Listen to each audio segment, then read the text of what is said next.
భవితా ఛానల్కు స్వాగతం. నేటి తరం వివాహానికి కాస్త దూరంగానే జరుగుతోంది. అలాగే నేటి తరం వారిలో పెళ్లి స్వరూప స్వభావాలు మారిపోతున్నాయి. అందుకే నేటి తరానికి అనుకూలంగా ఈ తరం పాటించవలసిన సప్తపది ఏమిటో తెలుసుకుందామా మరి? ఈ తరం వివాహాలకు కొత్త సప్తపది. నేడు పెళ్లి స్థానంలో లివ్ ఇన్ రిలేషన్షిప్స్ వచ్చేశాయి. పెళ్లికి ముందే ఒకే ఇంట్లో కలిసి ఉండే జంటల సంఖ్య నానాటికి పెరుగుతోంది. ఇది ఎక్కడకు వెళ్తుందో ఎవ్వరికీ తెలియదు. పెళ్ళైనా లివ్ ఇన్ అయినా మరి ఎలాంటి బంధమైనా నిలబడాలంటే 7 సూత్రాలు పాటించాలని ప్రముఖ సైకాలజీ నిపుణులు చెబుతున్నారు.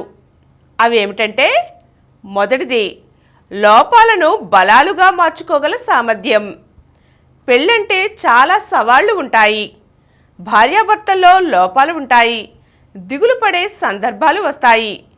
ఆ సవాళ్లను ఎలా పరిష్కరించుకుంటారు, వారి లోపాలను ఎలా మార్చుకుంటారనేది మొదటి సూత్రంగా ఉంటుంది. ఇదే వారి బంధాన్ని బలంగా మారుస్తుంది.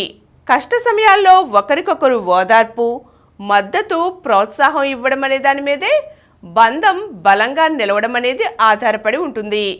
కలిసి పంచుకోవడం చాలా కీలకం. నా స్పేస్ నాకు కావాలి అంటూ గొడవపడే జంటలు మన చుట్టూ కనిపిస్తూ ఉంటారు. పెళ్ళంటేనే కలిసి జీవితాన్ని పంచుకోవడం. ఇద్దరూ కలిసి ఆనందించే చర్యల ద్వారా తమదైన ప్రపంచాన్ని సృష్టించుకోవడం. ఇలా చేయడం ద్వారా మాత్రమే జంట మధ్య భావోద్వేగాల సాన్నిహిత్యం పెరుగుతుంది. అందువల్ల తరచుగా కలిసి నడవడం, వంట చేయడం, పరస్పర హాబీలను ప్రోత్సహించడం లాంటి పనులు తప్పనిసరిగా చేయవలసిందే. ఇక మూడవది విభేదాలు, మార్పును సహించడం. పెళ్ళంటే భిన్న వ్యక్తిత్వాలున్న ఇద్దరు ఒకటిగా కలిసి జీవించడం. అంటే వారిద్దరి మధ్య విభేదాలు సహజమే. వాటిని అంగీకరించడం, సహించడం చాలా అవసరం. మరి అలాగే బంధంలో భాగస్వామిలో వచ్చే మార్పును కూడా సజావుగా, దానిని ఒక ముప్పుగా భావించకుండా దానిని పరిణామానికి ఒక అవకాశంగా భావించాలి. విభేదాలతో విడిపోకుండా ఒకరి గురించి మరొకరు మరింత తెలుసుకోవడానికి అమూల్యమైన అవకాశంగా వినియోగించుకోవాలి. రాజీతో విభేదాలు పరిష్కరించుకోవాలి. వైవాహిక జీవితంలో విభేదాలు సహజమే.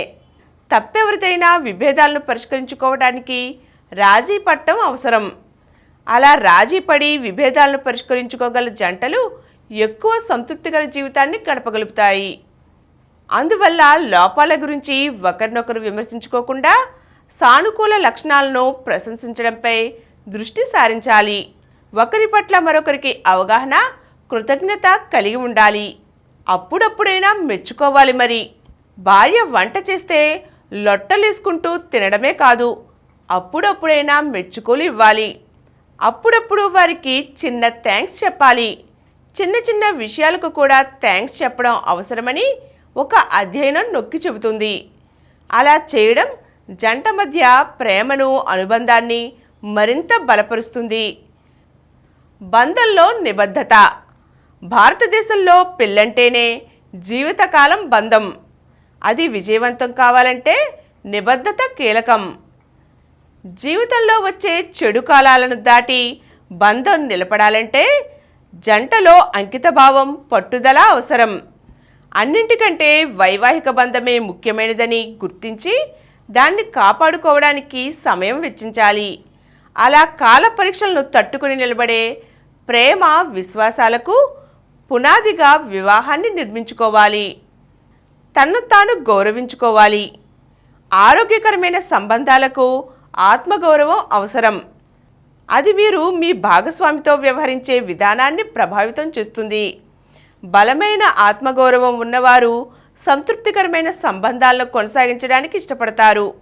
ఆత్మగౌరవం లేనివారు చిన్న చిన్న విషయాలకు కూడా నొచ్చుకొని గొడవ పడుతుంటారు.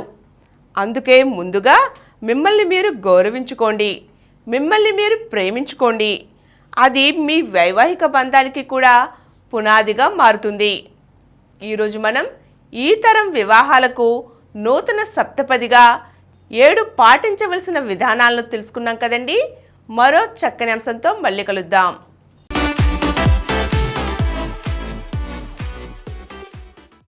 ఈ కార్యక్రమం మీకు ఎంతో నచ్చింది కదా? ఇటువంటి మరిన్ని వీడియోల కోసం అనతి కాలంలోనే 20 కోట్ల వ్యూస్ సాధించిన డాక్టర్ సమరం మల్టీ ఛానల్ నెట్వర్క్ సమర్పించు సమరం భవిత ఛానల్కు సబ్స్క్రైబ్ చేయండి, లైక్ చేయండి, మీ ఫ్రెండ్స్కి షేర్ చేయండి. అలాగే ప్రక్కనున్న గంట సింబల్ని ప్రెస్ చేయడం మర్చిపోకండి.